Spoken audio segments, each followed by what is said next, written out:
이 새벽 우리에게 주신 하나님 말씀은 역대상 3장 1절에서 43절까지의 말씀입니다.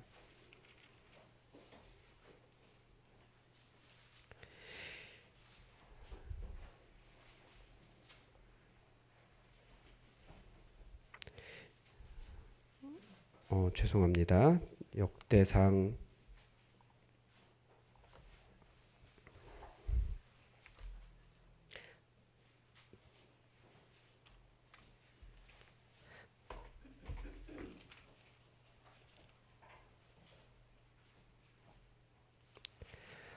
이게 4장 43절까지인데요. 네, 너무 길기 때문에 우리 3장만 읽도록 하겠습니다. 우리 3장 읽겠습니다. 다윗이 헤브론에서 낳은 아들들은 이러하니 맏아들은 암논이라 이스라엘 여인 아히노함의 소생이요 둘째는 다니엘이라 갈멜 여인 아비가일의 소생이요 셋째는 압살롬이라 그슬 왕 달메의 딸 마아가의 아들이요 넷째는 아도니아라 학기세 아들이요 다섯째는 스바랴 아비달의 소생이요 여섯째는 이드르암이라 다윗의 아내 여글라의 소생이니 이 여섯은 헤브론에서 나았더라. 다윗이 거기서 7년 6개월 다스렸고 또 예루살렘에서 33년 다스렸으며 예루살렘에서 그가 낳은 아들들은 이러하니 시므아와 소밥과 나단과 솔로몬 네 사람은 다 암미엘의 딸 바수아의 소생이요 또 이팔과 엘리사마와 엘리벨렛과 노가야와 야비아와 엘리사마와 엘리아다와 엘리벨렛 아홉 사람은 다 다윗의 아들이요 그들의 누이는 다말이며 이 외에 또 소실의 아들이 있었더라. 솔로몬의 아들은 르호보암이요 그의 아들은 아비야요 그의 아들은 아사요 그의 아들은 여우사밧이요 그의 아들은 요람이요 그의 아들은 아하시야요 그의 아들은 요아스요 그의 아들은 아마사요 그의 아들은 아사랴요 그의 아들은 요담이요 그의 아들은 아하스요 그의 아들은 히스기야요 그의 아들은 므낫세요 그의 아들은 아몬이요 그의 아들은 요시아이며 요시아의 아들들은 맏아들 요하난과 둘째 여호야김과 셋째 시드기야와 넷째 살룸이요 여호야김의 아들들은 그의 아들 여고냐 그의 아들 시드기야요 사로잡혀간 여고냐의 아들들은 그의 아들 스알디엘이요 말기말과 부다야와 세낫살과 여가мя와 호사마와 느다바요 부다야의 아들들은 스룹바벨과 시므이요 스룹바벨의 아들은 무술람과 하나냐와 그의 매제 슬로밋과 또 하수바와 오헬과 베레갸와 하사다와 유삽헤셋 다섯 사람이요 하나냐의 아들은 블라다와 여사야와 또 느바야의 아들 아르난의 아들들 오바댜의 아들들 스가냐의 아들들이니 스가냐의 아들은 스마야요 스마야의 아들들은 핫두스와 이갈과 바리아와 느아랴와 사밧 여섯 사람이요 느아랴의 아들은 에르헤네와 히스기야와 아스리감 세 사람이요 에료에네의 아들들은 호데아위야와 엘리아십과 불야다와 아굽과 요하난과 들랴야와 아나니 일곱 사람이더라. 아멘. 성서윤이온 매일 성경 본문이 6년에 걸쳐서 성경 전체를 묵상하도록 되어 있기 때문에 이렇게 분량이 좀 크게 되어 있는 것 같습니다. 어제 역대기는 이 바벨론 포로에서 귀환한 사람들이 이 하나님 나라로서의 이스라엘을 재건하기 위해서 어떤 그 정신적인 기초를 제공하고 있다 이런 말씀을 드렸습니다. 그래서 첫째부터 기록한 것이 아니라 유다 자손을 먼저 기록하고 있다라는 말씀을 드렸습니다. 그리고 오늘 본문은 그 유다 가문에서 태어난 왕인 다윗 왕 그리고 다윗의 가문 그리고 왕을 이어갔던 솔로몬의 자손들 이렇게 해서 심지어 바벨론으로 끌려갔지만 거기에서도 계속해서 이어진 그 유다 다윗 가문에 대한 기록을 하고 있습니다. 그런데 이 다윗 가문의 기록, 어제 본문에서도 잠깐 말씀드렸지만 다윗 가문의 기록에도 독특한 점이 있습니다. 다윗은 가장 위대한 왕이었지만 다윗의 가문이 어디에서 시작하고 있냐는 거예요. 유다 가문에서도 유다가 며느리 다말에게서 나온 헤스론에게서 이어지고 있습니다. 참 이해할 수 없는 일이죠. 어떻게 며느리에게서 자손을 얻습니까? 아마 이런 일이 일어났다면 그 공동체에서는 절대 용납받지 못했을 것입니다. 우리나라만 해도 얼마나 비난받겠습니까? 도덕적으로. 그런데 하나님은 바로 그런 가문에서 다윗 왕이 나게 하셨습니다. 우리는 쉽게 정죄하고 쉽게 사람의 미래를 단정하지만 그리고 때로는 도덕적인 실수를 할 때 그 사람의 인생이 끝난 것처럼 생각할 수 있지만 그런데 절대 하나님의 역사는 생명이 있는 한 거기에서 끊어지지 않는다라는 것을 알 수 있습니다. 하나님은 그런 인생을 통해서도 얼마든지 놀라운 일을 이루실 수 있다라는 거죠. 오늘 어쩔 수 없이 대선에 대한 이야기를 하면 사회 시스템도 그렇습니다. 오늘 예정된 것보다 빠른 대선을 치르게 되는데 이 일 속에서도 많은 혼란과 사회 시스템에 대한 불신이 있었습니다. 그래서 어떤 사람들은 다 포기하고 갈아엎어 버리자 파괴적인 주장을 하기도 합니다. 그러나 그 가운데서도 하나님의 행하심을 기대하며 기도하는 것이 바로 하나님을 기대하는 태도입니다. 그리고 우리 삶에서도 마찬가지입니다. 모든 것이 끝났다라고 생각할 때가 있지만 절대 거기가 끝이 아니에요. 하나님이 살아계시기 때문에 얼마든지 새로운 일들을 이루십니다.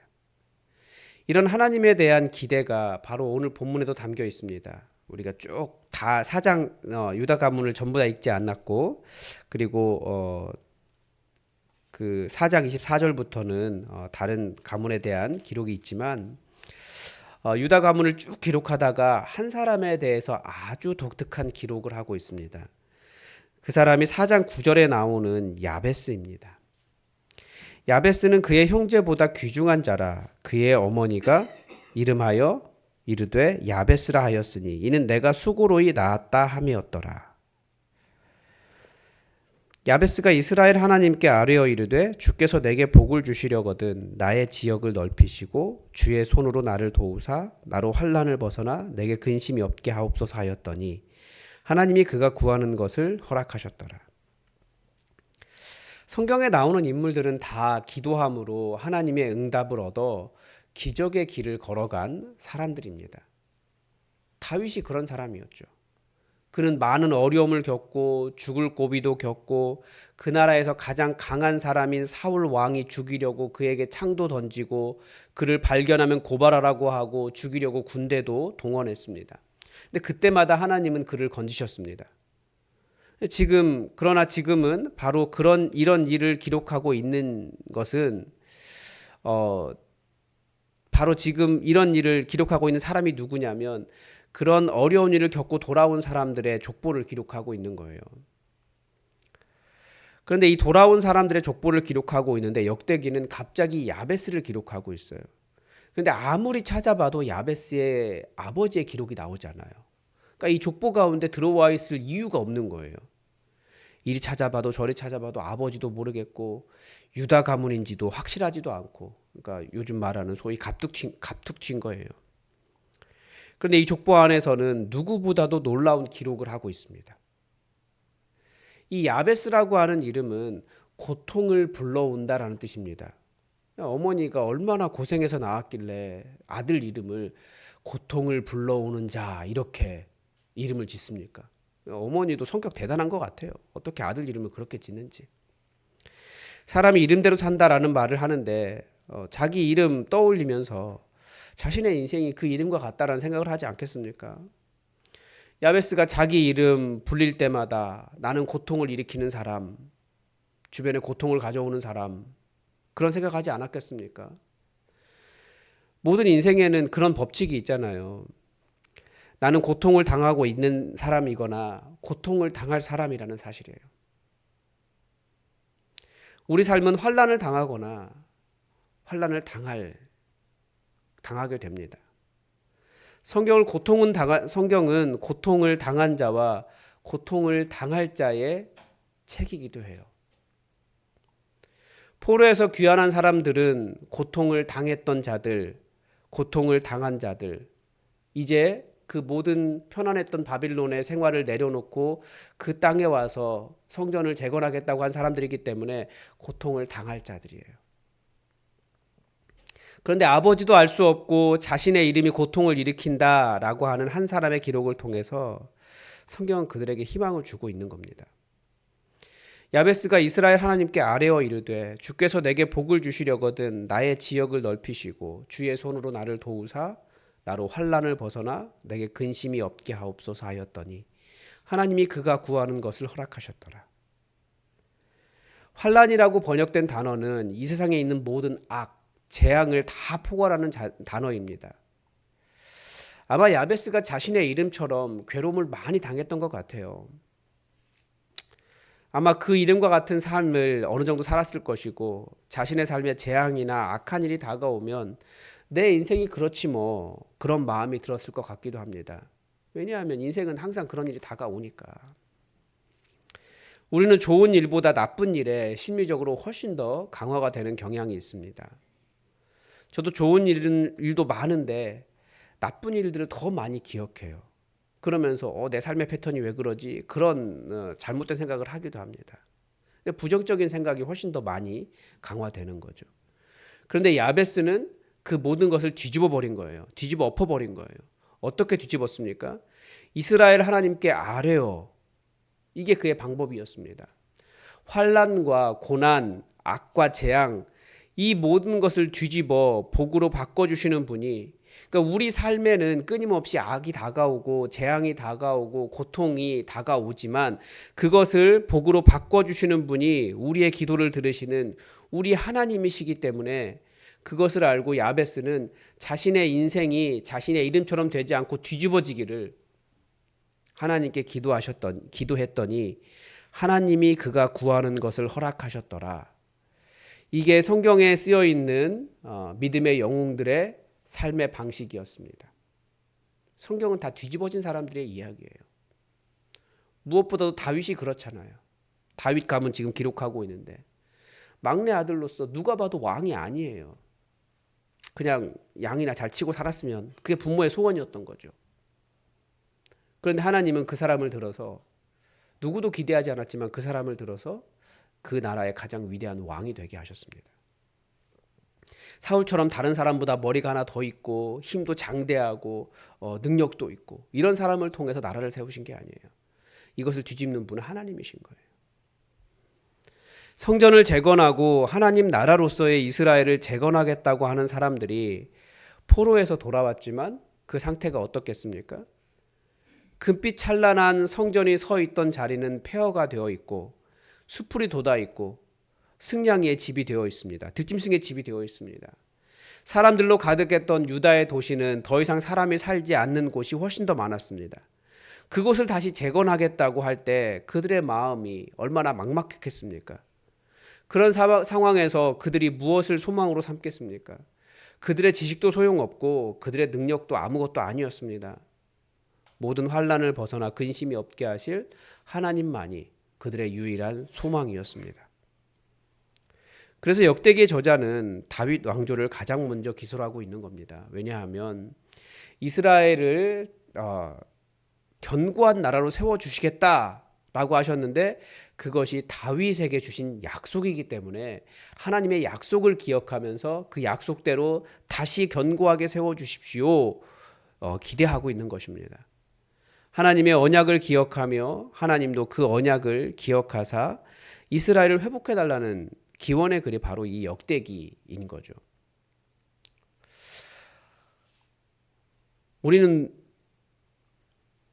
우리가 기대하고 바라볼 것이 무엇이겠습니까? 근데 우리는 참 하나님 바라보는 일에 약함이 있는 것 같아요. 제가 이제 이 역대기를 보면서 자꾸 우리 교회에 처음이 생각이 나는데 제가 봉헌 기도할 때도 가끔 그런 기도하는 이유가 그것입니다.